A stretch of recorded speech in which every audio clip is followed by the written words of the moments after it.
But we don't show prep, so so he had no idea. I just barely make it in. I'm sure you can tell, but we don't show prep. I mean, let's put the cards down on the table here.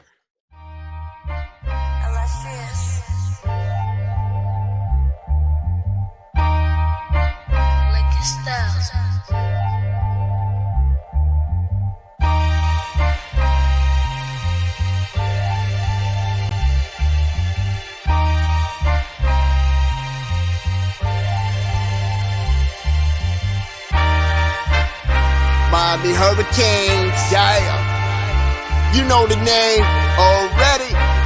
It's Mercy, ha ha. It's a 6-Ring Kane show. Can't forget the name though.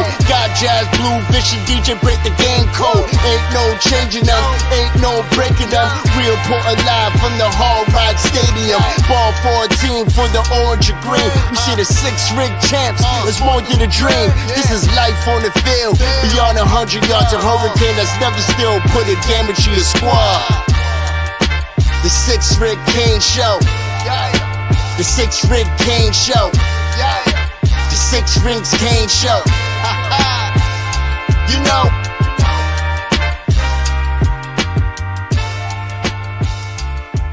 What's wrong with us? Seriously. What's wrong with us? We're Miami Hurricanes fans. Welcome to the 6 Rings Kane Show, a show dedicated to Miami Hurricane sports, featuring the legendary Larry Bluestein, Jazz Santana, Vish, and Danny Gillette. Let's go Canes. The legendary Bluestein is back today with us, thankfully, because we got a lot to cover today, folks. Good morning, good evening, good afternoon to everybody, Canes fans. What's going on, man? Good to have you guys back. We got a lot to talk about. Jazz, myself, that's me talking about. Wow. Jazz has become like Prince, just refer to himself in the third person. And your name's Jazz. That's interesting. You learn something every day. Narcissism is in full effect right now, apparently. Yeah, me. No, I was at practice this past week, and Blue was also at some practice, and got to see some fun stuff on Saturday also. So we'll have some talks about that. We'll talk a little bit about some new commit, a new commit that we have, plus a potential flip coming out as well, plus some other recruits that Blue and myself have been looking at. We'll get some talk about some of the guys that Blue was able to see on his visit to some of the other places that he went to this past week also. So we'll talk a little bit about that, and of course Pro Day. And as if Cam Ward needed to solidify anymore that he is the number one pick in the NFL, put on a spectacle today over at Green Tree in the indoor practice facility and everywhere else in the world, basically. So Cam Ward is that dude. And we'll talk a little bit about that. Shout out to everybody in the chat that's going to join us. And of course, tonight we've got a special guest, Vish, that we need to talk about. Just came through right now through the wire for tonight's show. We got our favorite guy coming on, one of our favorite dudes. Jackson Cleveland will be joining us on the show tonight, Vish. So I'm pretty excited about talking baseball with Jackson Cleveland after. What? I wasn't sure if you were talking about You Break Will Fix or something, or Jackson Cleveland will be on Canes on Deck next after the show, not on this show. No, on the baseball show. I was very confused. There's no context. I don't know that a DJ follows our baseball team to know who you were. No, I didn't know Jackson Cleveland, so I'm like, why would he be on here? I thought you were talking about You Break Will Fix. I gotta be honest. I had like the thing queued up to hit the button, and I'm like, wait a second, that's actually someone I know.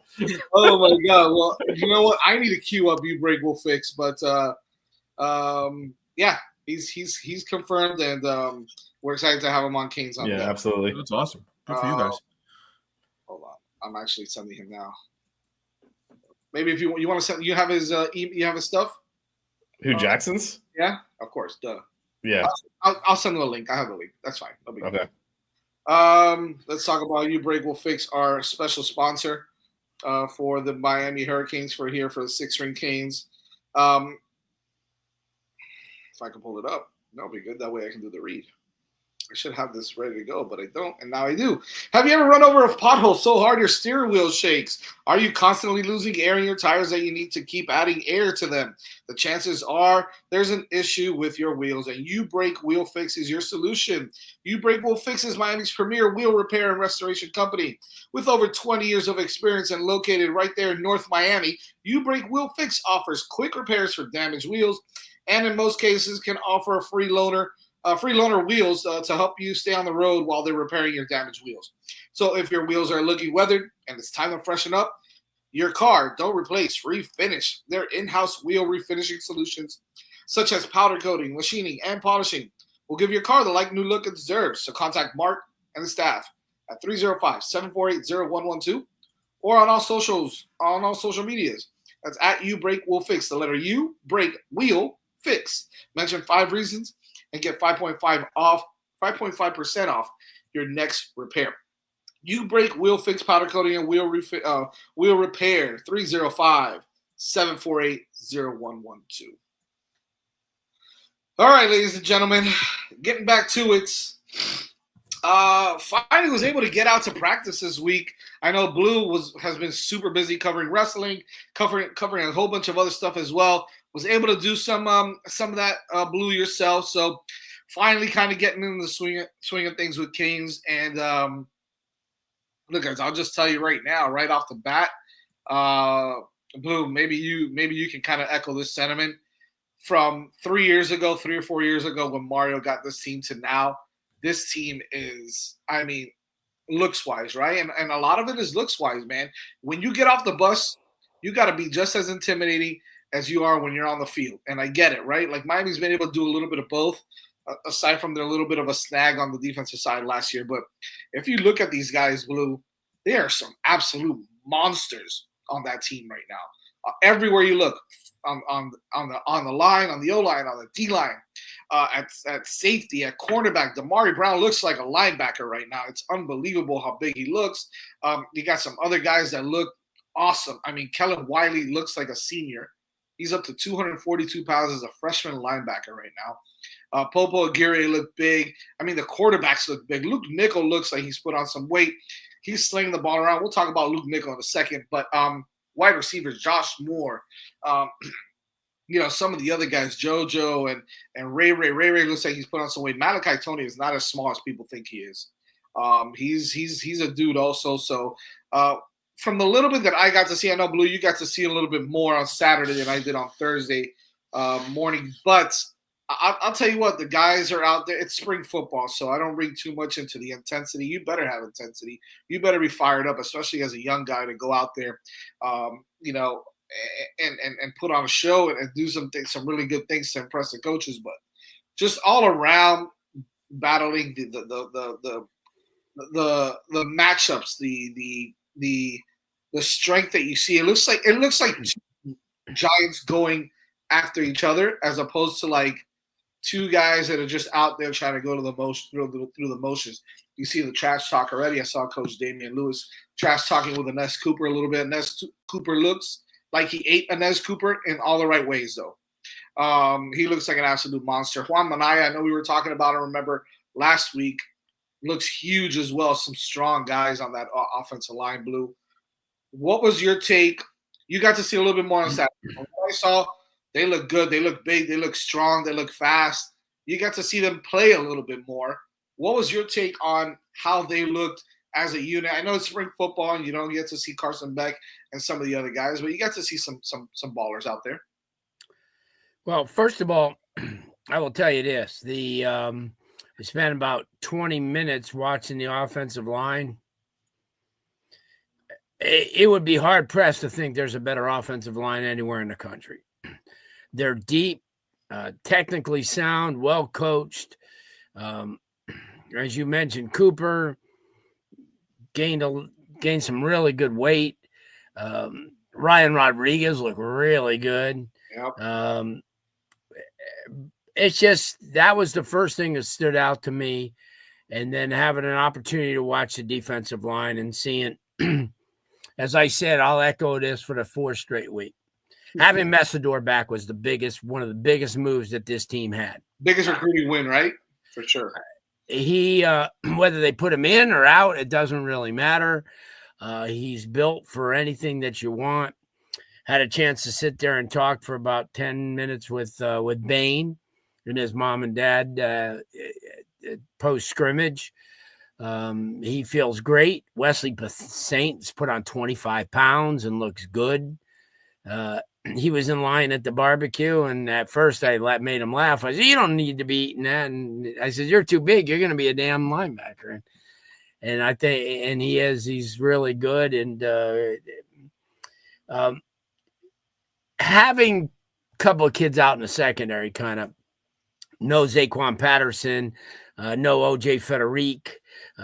You see those things kind of,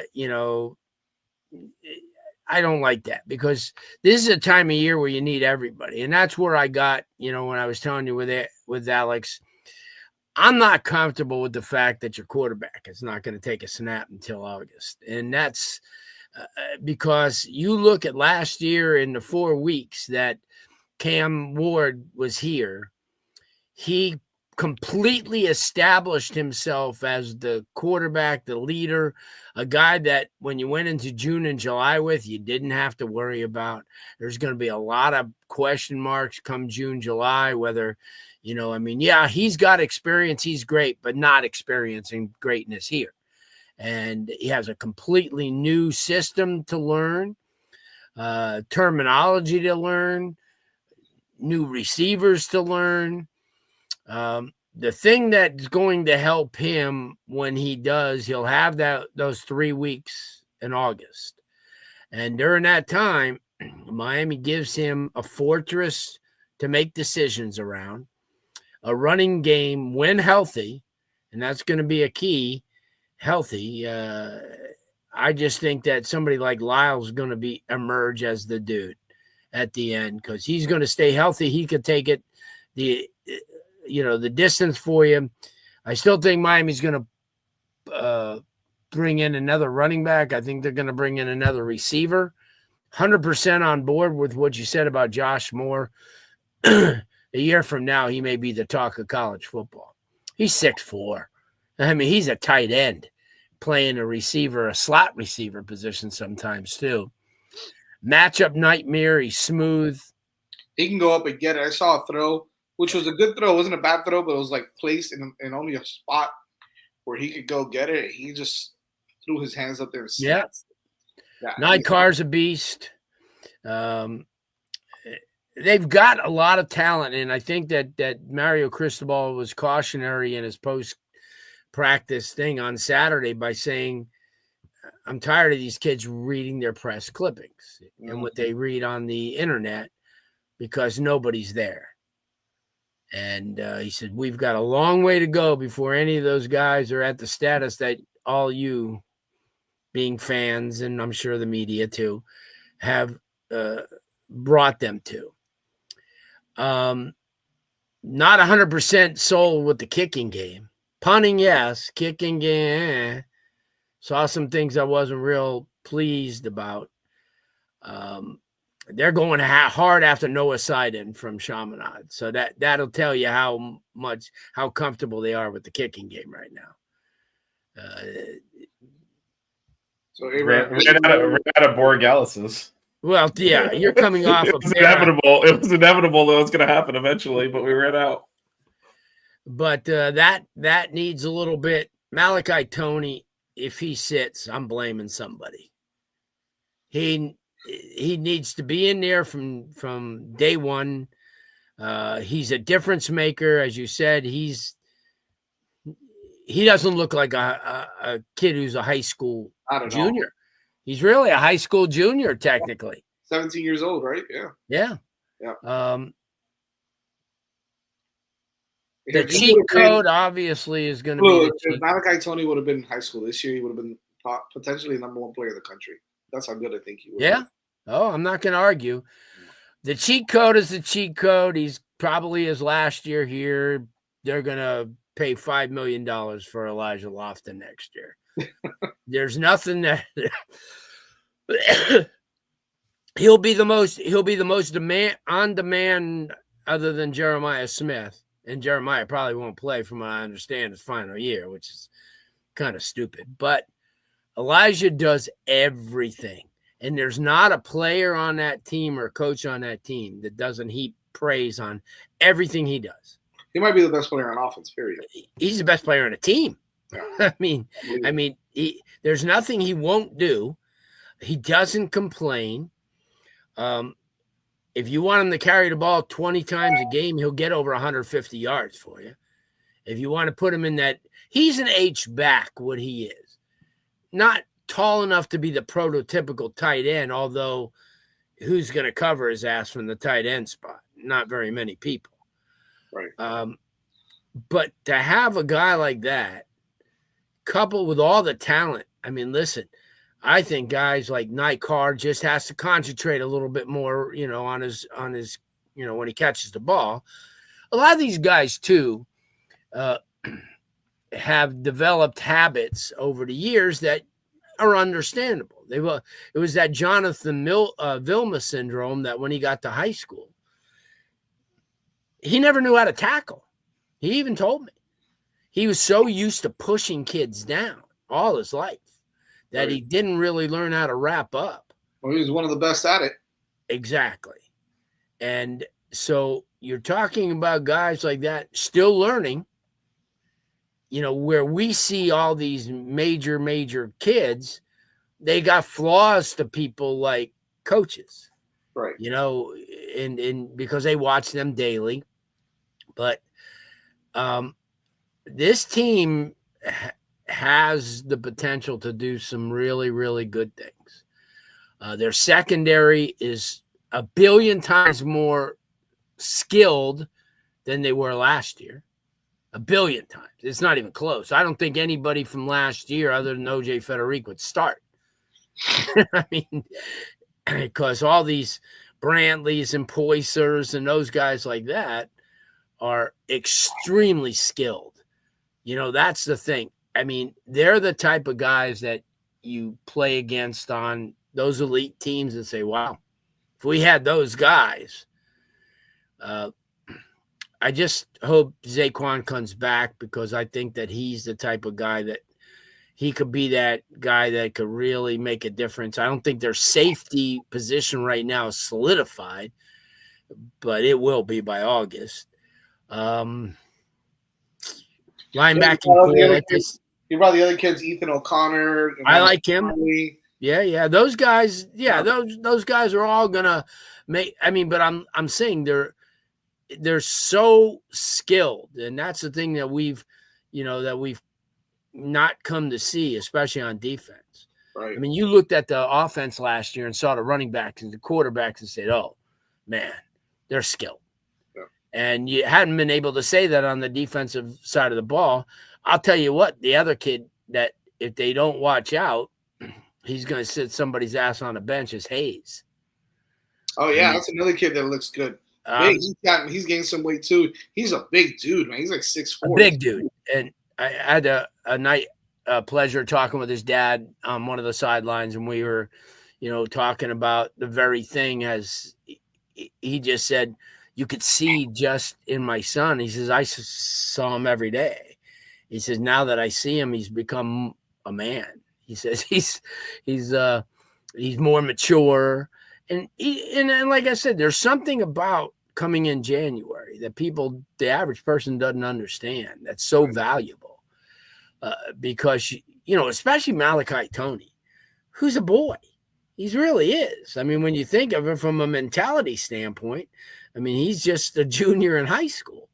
So him mixing in with, in classes with people that are 22 and 23 in some cases, maybe, and in the mentality wise, and you could see he's all business. Yeah. He's aged. He's he's old, older than his years. Yeah, he's an old soul, and he really is. He's coming in to play football, and that's it. That's it. He's not, and that's if you look at a lot of these guys on this team, Vish, these aren't guys who come in here, and love to kid around and just they come to play.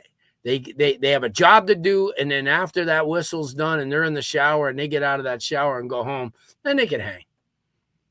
But what I said this, and I think that they've got guys on this team that will go back to their apartments or wherever after practice, watch the NCAA basketball, but talk football.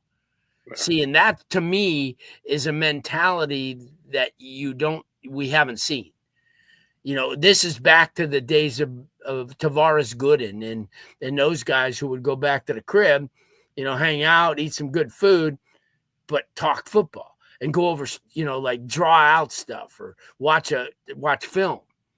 See, and that's I think people don't realize, but that is something that is a difference maker with this team. I mean, even you get a Malachi Tony talking with the Ray, and they probably, hang out, have pizza and stuff, but talk about, hey, listen, and this is the one thing you got to remember, Ray's going on his third year.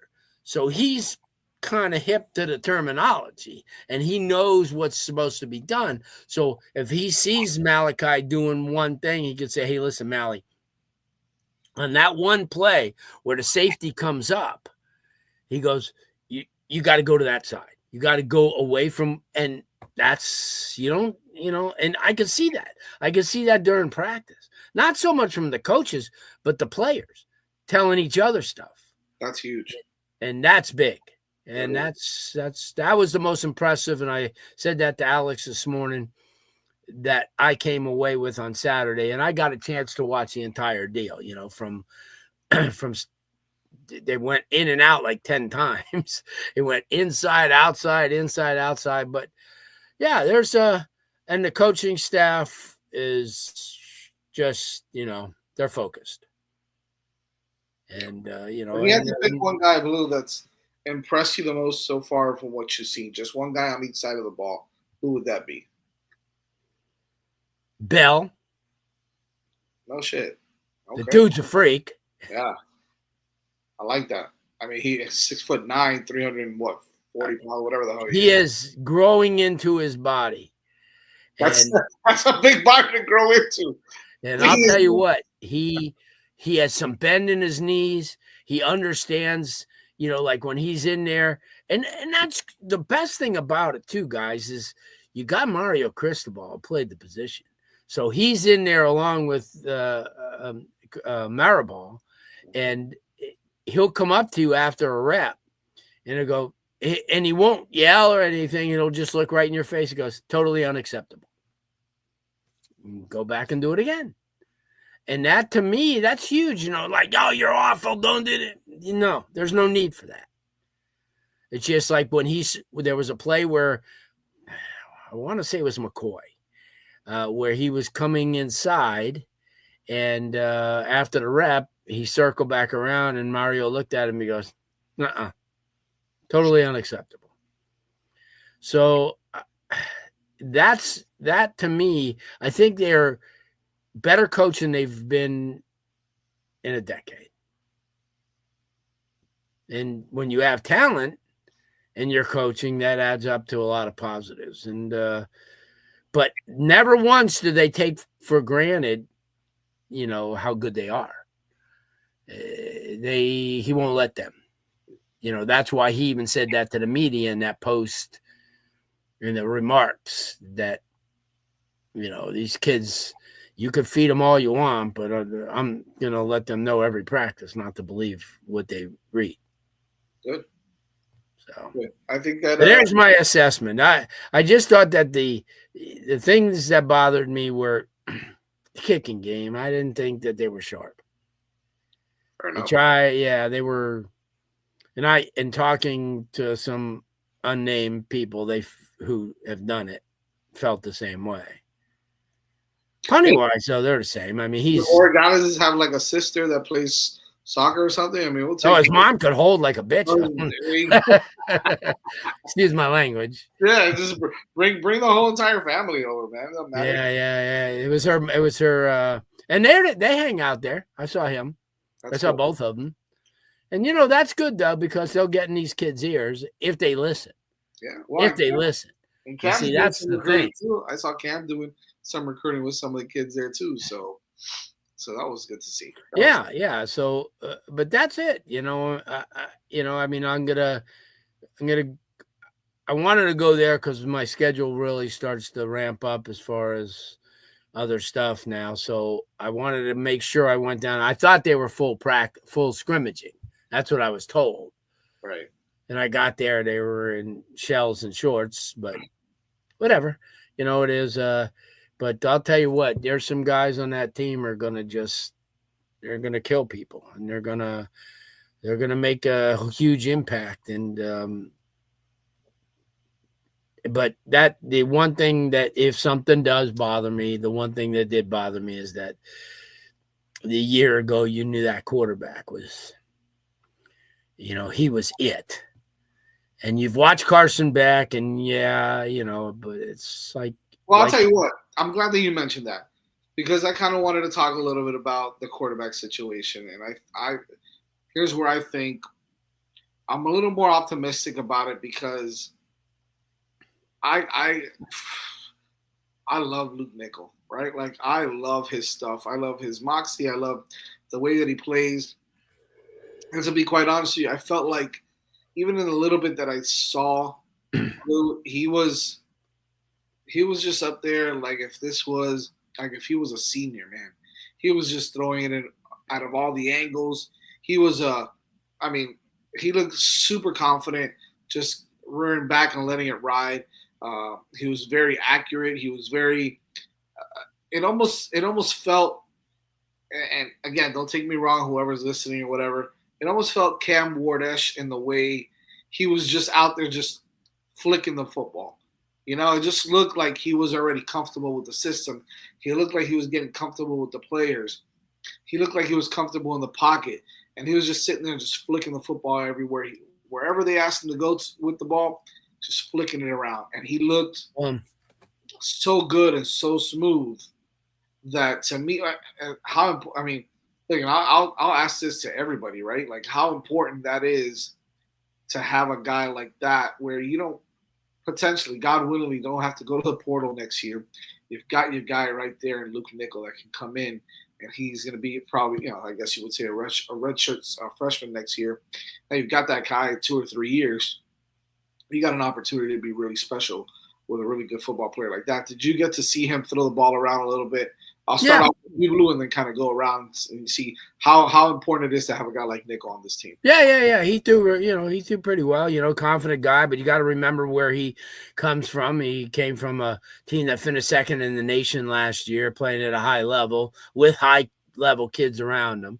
So yeah, but I do want to say Emory threw the ball really well. Emory's got a strong arm. He put it out there 2 times, once to Nye Carr and the other one with a Ray for a 60-yarder right on the, right there. So he's at least, you got competition pushing each other. Good. For that backup position. So be it. If, it's just one of those things. But I agree with you in the sense that even though he's inexperienced at this level, you almost feel that if, God forbid, something should happen to your starting quarterback, he's ready. He's ready to, and let's not forget the fact that you got a guy who is equally as good coming right after him, and Darian Coleman. Oh my God! I don't even want to talk about that kid right now. Yeah, who's throwing the ball everywhere, and he was out there throwing with Cam Ward and them guys, and I think Cam was really impressed for what he saw. Yeah. He's a real deal, that kid. Smart kid too, and that's the thing. Like, you talk about the recruits, we're going to talk about Mallory and guys like that. When you get guys, Mallory to me reminds me so much of Tyrone Moss, and the fact that you from from his waist to the middle of his knees, you might as well not even try to tackle him, because he's going to bounce right off of you. He's a guy you got to go up way low on. But guys like that, and you talk about Joel Irvin, who actually this year at this time last year was nowhere to be found. He's just a big 6'5", 6'6" kid. So that's the thing I liked, is that Miami's identifying these kids, with a really good group in that recruiting office now. Probably more recruiting people in the office than they got players. They got a ton of them. And, you got guys like Frank and Dennis and those guys like that who know the game. Especially Frank Tucker, who's, coached it and been around it and played it. And so they're identifying these kids now, and Mario was kidding around. He goes, "Hey, are we seeing everybody we need to see?" He says to me. He goes, I said, "Coach, you got a great recruiting staff there. So they're right on everything. And they're going into the 27s and they're going into the 28s and starting that little pipeline a little bit earlier." But to answer your question about the quarterback situation, I agree. I didn't want to get off tangent because I want Vish and DJ to talk about that too. Well, I mean, just throwing it to you guys, I mean, based off of, what we've spoken about, even if it is Emory as well, right? I mean, bottom line is you've got competition there, but how important is it to have a kid like Luke Nickel who, as Blue mentioned, I mean, could even be ready if, God forbid, anything were to happen. Like, how important is it to have a kid like that, as a backup, as a depth piece on this team? Go ahead, DJ. I think it's really important because when you look at the quarterback position itself, the track record of development in recent seasons hasn't been the best. And so if you can get a guy like Luke Nickel that is already, I'm not going to say pushing Carson Beck, because we all know Carson Beck is going to be the starter, but can play well and is already kind of accelerated in his development, then that's huge. Because, we don't know to the extent of Carson Beck's injury, if something could happen, during training camp, God forbid, or anything like that. So there's that component of it too. And to have him kind of not be fully ready, but on track to be able to make contributions early, that's absolutely huge. And I mean, you just watch Luke Nickel, I was in actually some of his season highlights and footage the other day, and man, he's impressive. So I think the fact that Miami already has, several capable quarterbacks in the room, and it's not just a bunch of guys just kind of put together to fill out the quarterback room, that's extremely important, because you also got some pretty good wide receiver targets on the roster as well. So I think, as long as the quarterback room and the wide receiver room are kind of, cohesive in terms of talent and skill level, then that's huge for the program. What about you, Vish? Yeah, no, it's important. You can't just go to the portal. You do have to grow some in-house talent as well, and the Canes haven't really been doing that. So yeah, that's where Nickel comes in. He's a different caliber of commit out of high school than they've been getting. Just a much higher ceiling, and he comes in a lot more ready to play. So, as Blue said, Emory Jones is a big arm, but he came in raw, knew he was more developmental. There's none of that with Luke Nickel, which is why he's, competing with what's been in the program 3 years. With that said, Jazz, you know what I'm going to say. My concern is not with the quarterback; it's running the football. We have the best offensive line in the country, and they're loaded at running back. Run the football. I hear you. Run the football, then run it again, and then run it again until they stop it. And I think they will, right? They've got a stable of guys. Okay, so last scene from this program is them running the ball all the way down to the 5-yard line, getting impatient, trying to throw it, and losing the bowl game. Yep. So, granted, there's several signs they weren't necessarily. I mean, I hate to say this, weren't necessarily focused on the final result of that game. And I'm not talking about Cam Ward coming out at halftime, but talking about the way they played the second half, where they might have prioritized settling for a field goal to get Borregales another field goal instead of trying to score a touchdown. Yeah. But there's all sorts of stuff going on in that game. But there were times last year where we got a little impatient with the running game. When you have Cam Ward, that's fine. when you have even a healthy Carson Beck, that's not fine. So Right. all of these quarterbacks, well, maybe not Emory if he plays like it in the bowl game, but certainly, even Carson Beck coming back from an injury will be more than good enough if they're run heavy and use that to set up the passing game. So to me, that's that. And going forward, it's much easier to stack offensive lines and have a deep running back room than it is to hit on generational quarterbacks repeatedly. So if you're going to sustain, look at Ohio State, right? Yeah. They won the championship. They lit everyone up, and they did it with a talented receiver core, offensive line, and running back. Their quarterback is not even going in the top few rounds, right? I mean, so if you get the other guys around, it makes the quarterback's job easy. I'm not saying you can put anyone at quarterback, but it's very different from the NFL where you put all your money into the quarterback. You kind of have to hit on that. In college, you can actually build a super team around them and game manage, and I think that's more sustainable than, frankly, getting a Cam Ward in here every year, because we're probably never going to see a player like that again. And I think there's something to be said, too, when you have a guy like Luke Nickel who comes from the state of Georgia. It's a very competitive state, very competitive high school kind of, slate. And they're known for developing quarterbacks at the high school level, and the competition is good. So I think when Luke Nickel faces that level of competition, that also gives him a leg up as well. And I think there's something to be said for that. Recruiting for me has to be a nationwide thing. I know everybody gets stuck on the whole, putting a fence around Miami thing. And yes, you have to keep your studs home.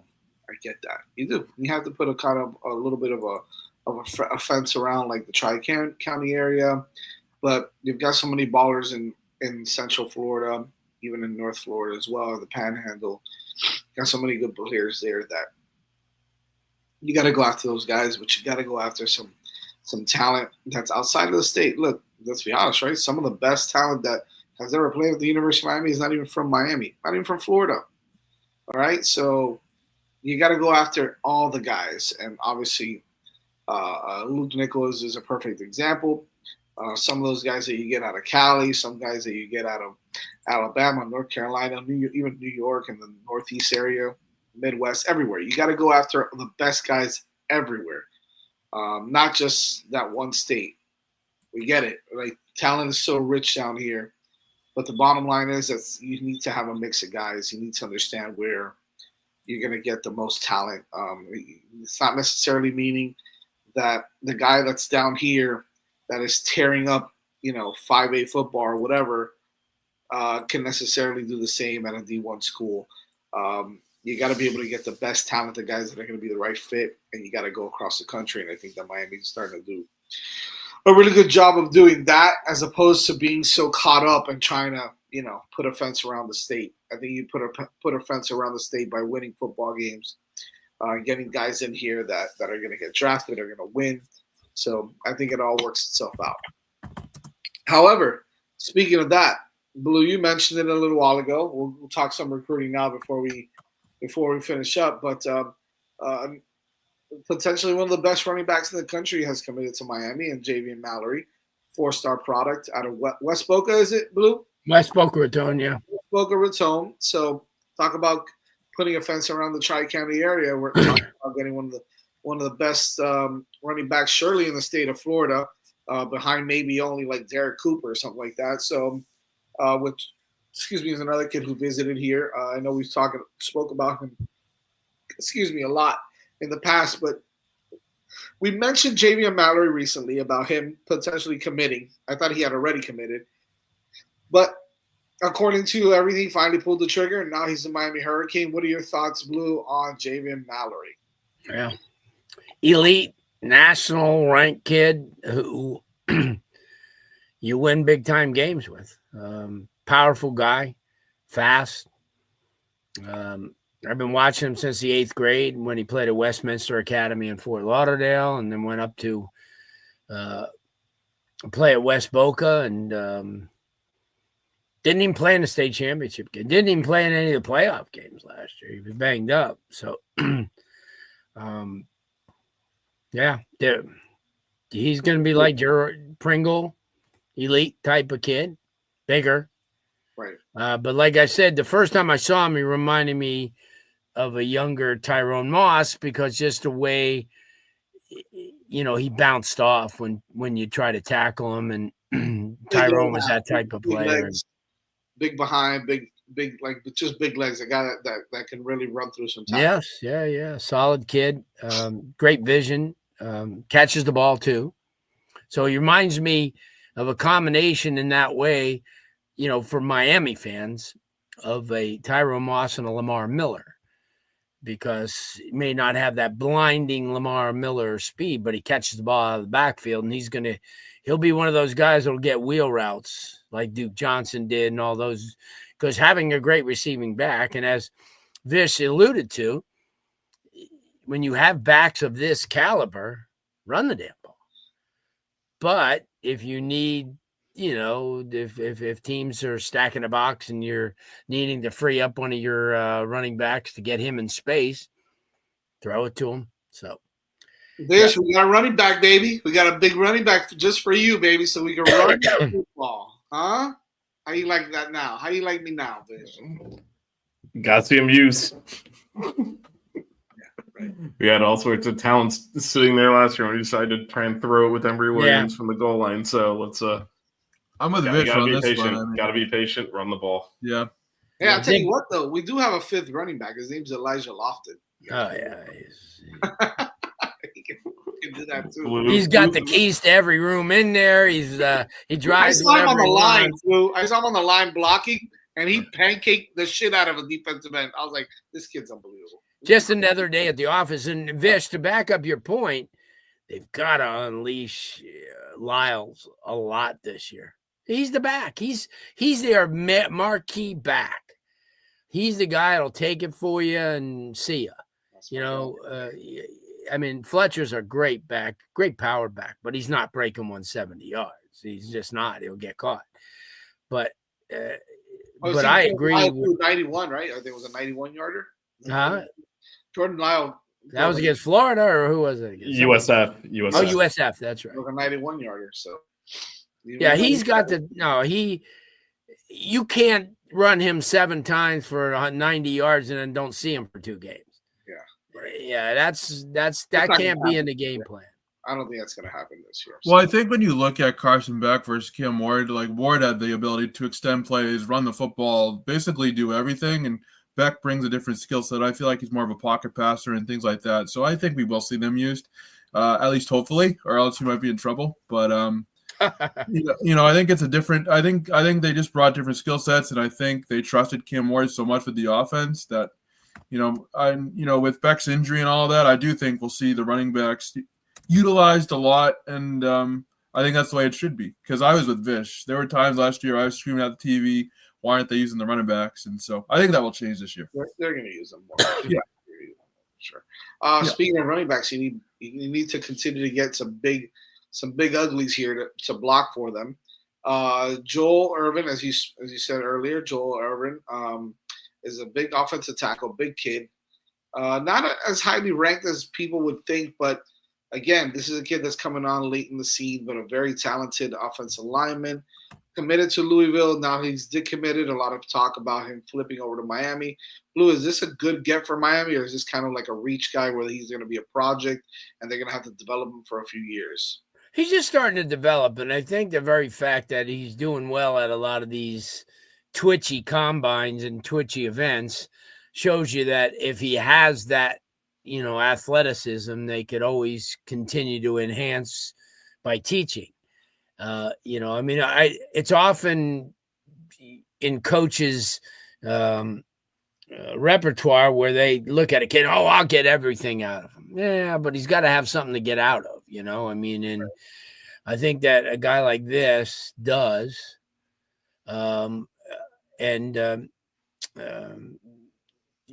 I think he's got an opportunity. He's got that size. He's what Miami's looking for. I'll tell you what, the kid from the young kid from Orlando Christian Prep, Campbell.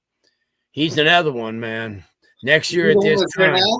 Oh, yeah. Okay, so that's funny you mentioned him because that's the guy that I told Vish. I go, Vish, there was this monster on the line I didn't know who he was at first. I was like, who is this big number 72? Yeah. He's standing with all the other guys, with Manaya and Cooper and all these. I'm like, who the hell is this? I had to look at the paper. Demetrius Campbell is a man. He is. He's a Goliath with those guys. He is. And he's already like, he doesn't look like a lanky guy that needs to put on weight. Like, he's there already. Obviously, he's gonna need some reps and stuff, but I'm talking about from a look perspective. The kid looks like he's a junior in college already. He's a big dude, man. Smart kid too, so that's going to be good. And that's just the type of guy that somebody like Mirabal and Mario like, and a lot of people pointing him out. And when you see that, especially in that situation where you get a kid who's like I said with Joel Irvin, the thing that makes him attractive is that he's got a lot of athletic ability. He's got great feet, and probably just lacks that that technique, which if you have the other parts of it, technique pretty much takes care of itself. If you learn the technique, you have the athleticism to do it with. And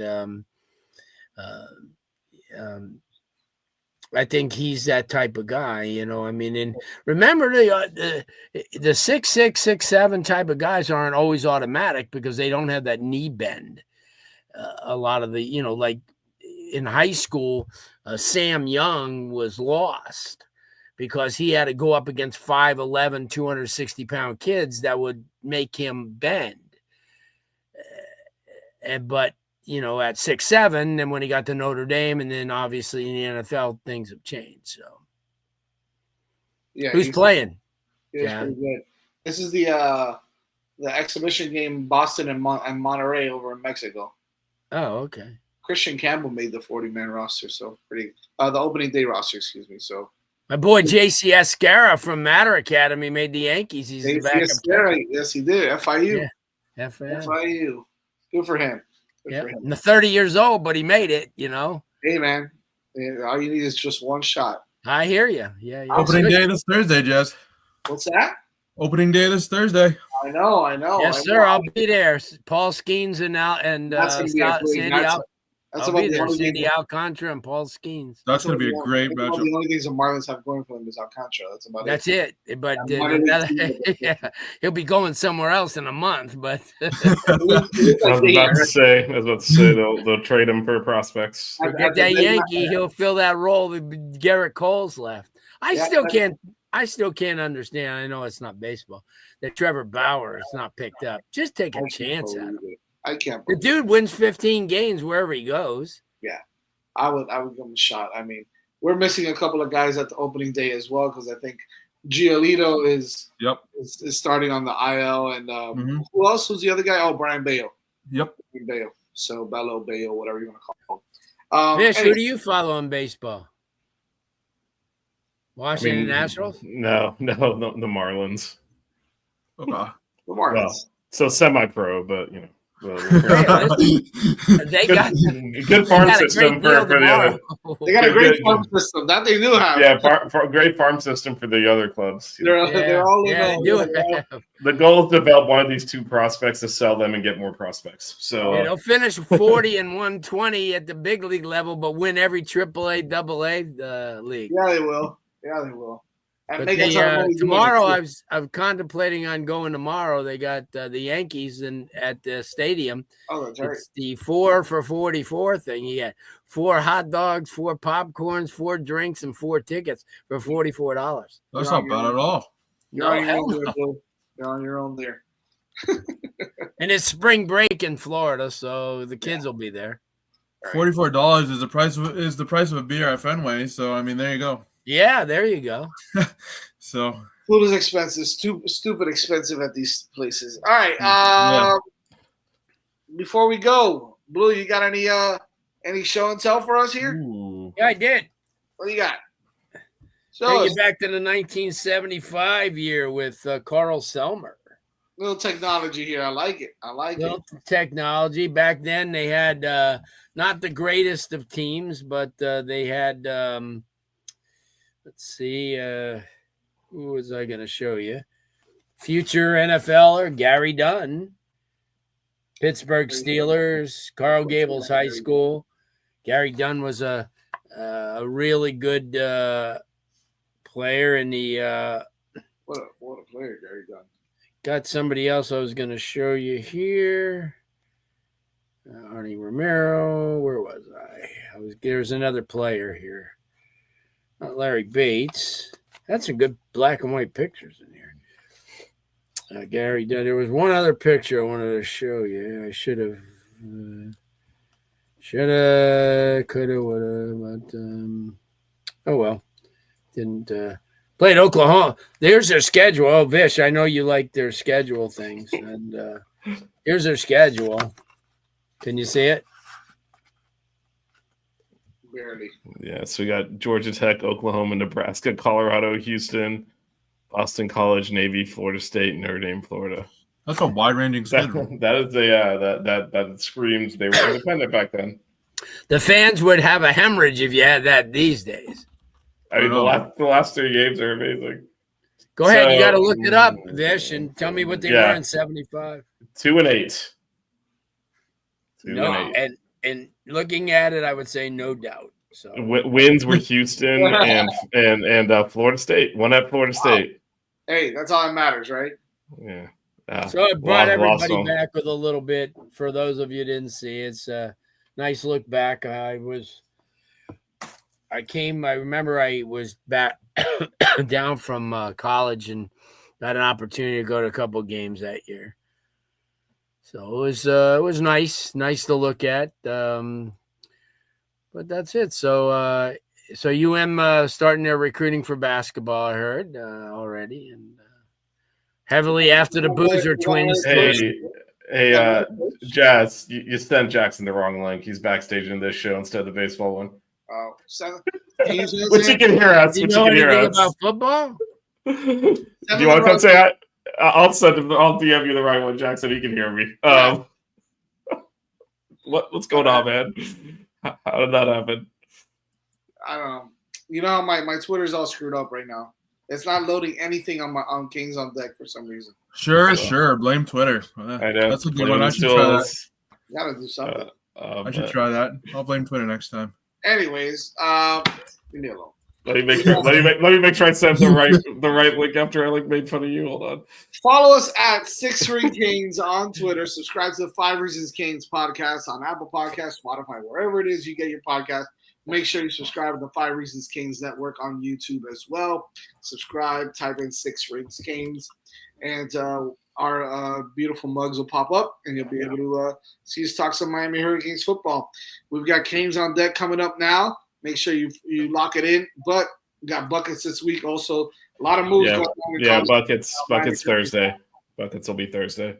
Added some new coaches. They've got some sound bites already from Coach Lucas. So a lot of things going on there in college basketball. So make sure you keep a lock for Buckets on Thursday. And, of course, we'll see you guys next Monday here on 6 Rings Canes. Thank you, Blue, DJ, Vish. We out. Absolutely. We'll see you guys now. Kings on Deck in 5 minutes. The 6 Ring Cane Show. Yeah. The 6 Ring Cane Show. Yeah. The 6 Rings Cane Show. You know.